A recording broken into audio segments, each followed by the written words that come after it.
What if you owned everything you ever dreamed of, yet still wake up at 3 a.m. with a profound sense of emptiness?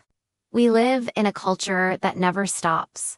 From Wall Street's invisible pressures to the curated perfection on social media, we are relentlessly trained to chase more money, higher titles, the flawless portfolio. But here is the unspoken truth.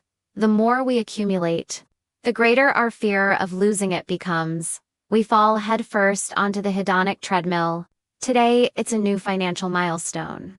Tomorrow, a larger home, a more luxurious car. Suddenly, you realize you're running on a machine with no stop button. Do you see a reflection of yourself in this? Constantly striving, consistently achieving, yet carrying a lingering anxiety about tomorrow. Over 2,000 years ago, Seneca, one of Rome's wealthiest men and greatest Stoic philosophers, left us a timeless warning.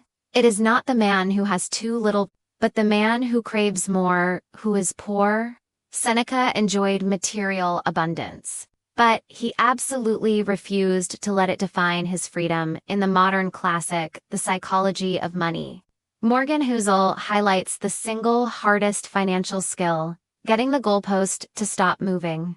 When success is a constantly shifting target, you quietly turn yourself into a slave to mere numbers.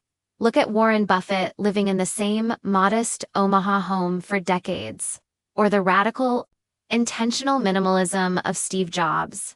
These icons understood a fundamental truth. True wealth doesn't reside in the noise of ostentation, but in the silence of self-mastery. Stoicism doesn't ask you to live an austere life.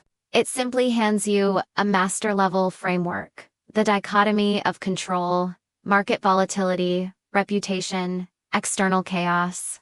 Completely outside your control, your mindset, your reactions, and your personal definition of enough. Entirely in your hands.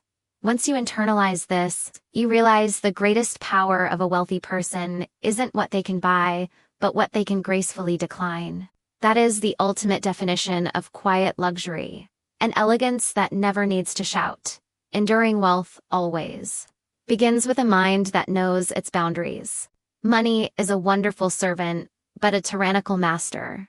Today, allow yourself to pause for a single breath, look at what you have, and ask, if all these titles and assets disappeared tomorrow, who am I? Own your wealth. Do not let your wealth own you.